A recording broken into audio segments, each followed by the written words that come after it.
was something deep down within me, moving me, that I could no longer be satisfied or go along with an evil system.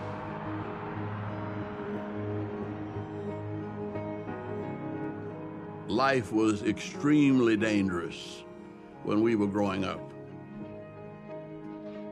John Lewis had the respect of everybody because he was the one who demonstrated the most courage. He'd been beaten and knocked down and get up and go to find another battle.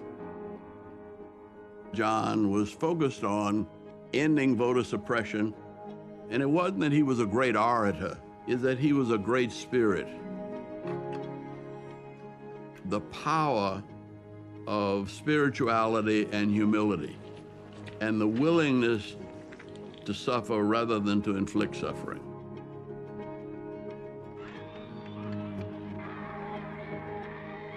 One of the things that John has taught us is that, yeah, you may have to sacrifice, but if you're sacrificing for a cause, something bigger than you, and you really believe in it, then you will have people following you.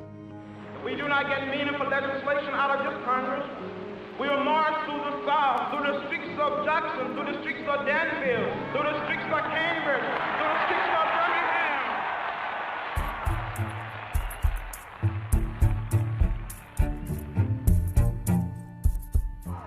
I think he is the singular figure that has tried to carry out the work of our nonviolent campaigns into the halls of Congress.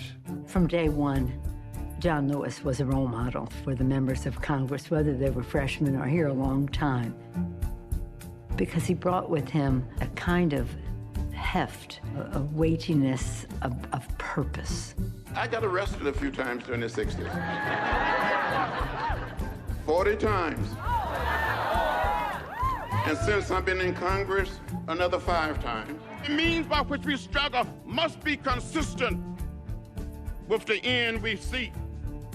Someone who has navigated thorny issues of policy, not by castigating alone, but by also encouraging people to be better than they think they can be. Today, we are considering a fair housing measure which not only protects our nation's minorities, but it protects the needs of those with disabilities and families with children. How long do we have to wait before we decide to ban assault weapons? We have another opportunity to bring more of our citizens into political participation. I have on my marching shoes. That's right. I'm fired up. I'm ready to march.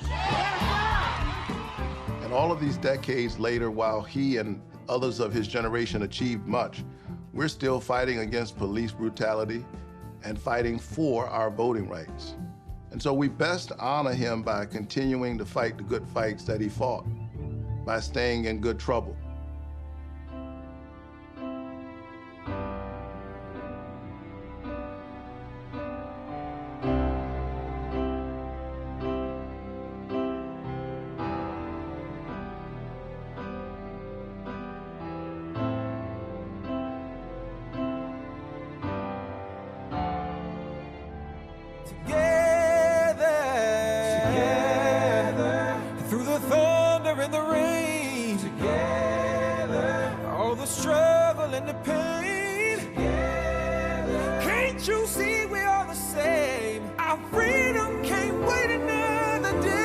Together, let's fight.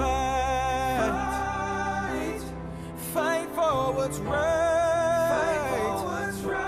No matter how long or how dark the night.